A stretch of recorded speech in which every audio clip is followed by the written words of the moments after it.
So when they wanted to put this project out, Universal told Def Jam, well, Lil Wayne still didn't give us his album yet. So if y'all want to put this project out, we're taking 95%. And Def Jam, y'all can take 5%. And they say, Cam, we love you and all that, but we're not doing that. We can't do it. I said, but they really want to come out. He said, Cam, you listen, we're going to get 2.5%, and Universal gets 95%.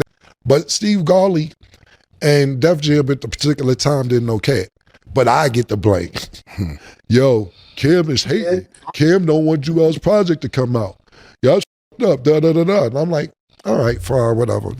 You ever wonder why a Lil Wayne and Juelz Santana album never hit the streets, even though the hype was real? Cameron just cleared the air and dropped the truth on why the project got blocked and millions of dollars never even hit the table. On Talk with Flea, Cameron explained the backstory that nobody's been talking about. The album wasn't stopped because of ego or rivalry. It came down to the label, Universal, and how the percentages were set up. At the time, Lil Wayne hadn't even delivered his own album yet. So the label said if we release this joint project now, 95% of the money goes to Universal and barely 2% to the artist. That's business.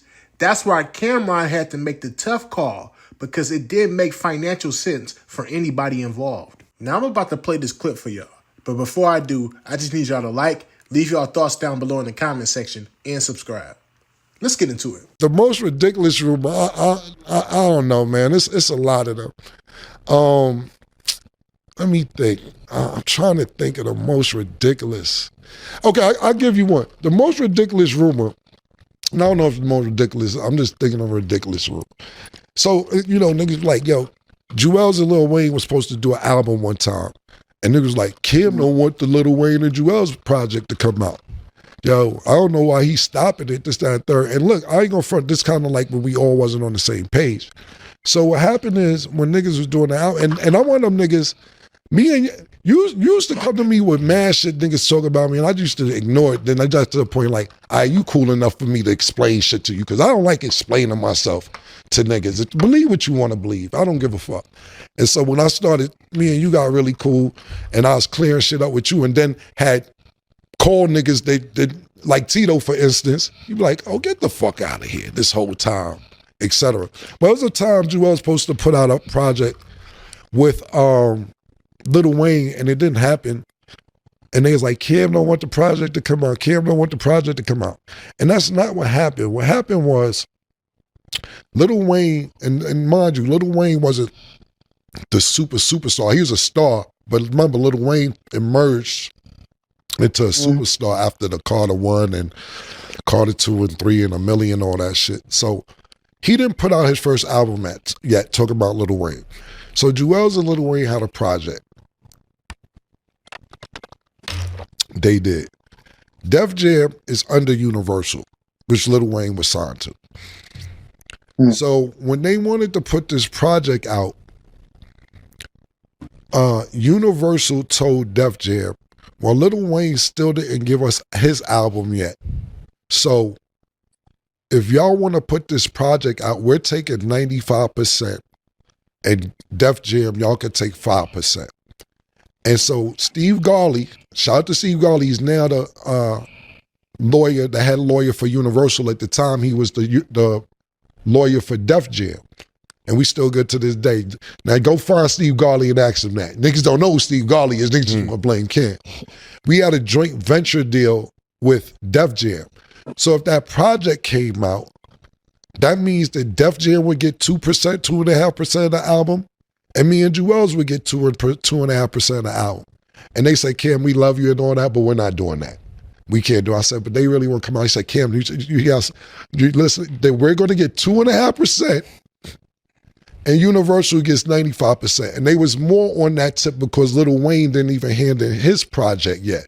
So they like, how are we going to okay the Juelz and Wayne project if Lil Wayne didn't even hand in his project? Maybe we could revisit it after Lil Wayne's project comes out. But until then, no, we're taking 95% because I don't know how much they gave Lil Wayne. You know, at that time, you get an advance, a budget, and they probably was thinking, well, where's our money for what we gave Wayne? That part is all speculation.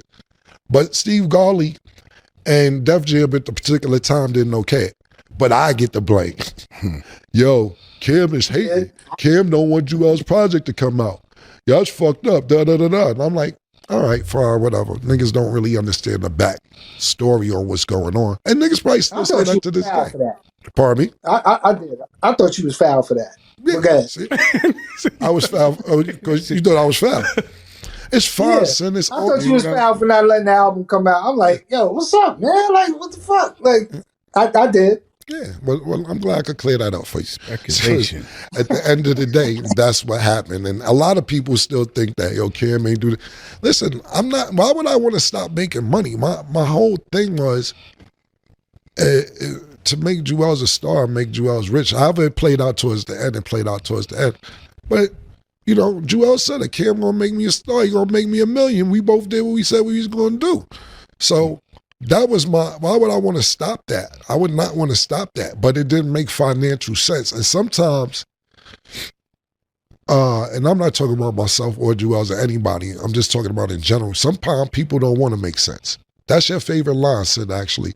When I'm making sense to you and you be like, I don't want to make sense right now. He says that? Yeah, he says it a lot. Yeah. Shut up, Z. See, I get it now because that ain't make no sense. Yeah. What you just said. Yes. Yeah, I don't want to make sense. He just wants to feel the way he feels. But that's probably one of the biggest rumors, though. And if y'all don't, Google Steve Garley and call his office. Mm-hmm. I don't mean to put all this pressure on you, Steve, but hit that nigga up and ask him. The crazy part about this story is how much people miss the business side of hip-hop. It's easy to think that Cameron blocked the Lil Wayne and Juelz Santana album out of ego, but that's not what happened at all. The truth is labels, percentages, and timing can make or break millions of dollars, and Cam made the smart decision to protect the project and the artists involved. That takes vision and patience, and I respect that. Now, when you step back, you realize this isn't about money being held back or people being shady. It's about understanding the rules of the game and making sure everybody benefits in the long term. Cameron didn't just think about himself. He was thinking about Juelz, Lil Wayne, and the team. That shows leadership. Not every artist has that foresight, and it's rare to hear somebody break it down like this publicly. In my opinion, this conversation on Talk with Flea highlights something deeper about the music business. Talent will only get you so far. If you don't understand deals, percentages, and timing, you risk losing out, even on a potential hit album. Cameron saw the risk and chose strategy over instant gratification. That's a lesson every artist, entrepreneur, and even creator should pay attention to. Sometimes the smartest move isn't the move that makes headlines. It's the move that preserves long-term wealth and success. Another thing I like is how Cam addressed the rumors head on. Instead of letting speculation dominate the narrative, he gave context.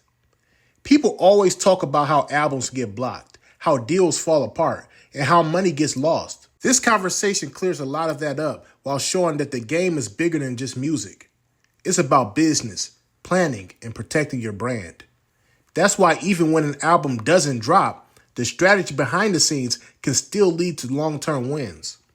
So when we look back at this, it's clear that Cameron wasn't stopping the money. He was securing it. And in hip-hop, that kind of foresight is priceless. He kept the vision alive, protected the artist, and made sure the moves made sense. That's leadership. That's business savvy. And that's why Cameron's perspective is so important to understand here. So let me ask y'all this. If you were in Cam's shoes, would you have released the album anyway, or would you have waited like he did? And do you think artists today focus enough on the business side, or are they still letting labels control too much? Let me know your thoughts down below in the comment section, and make sure you like and subscribe. Peace.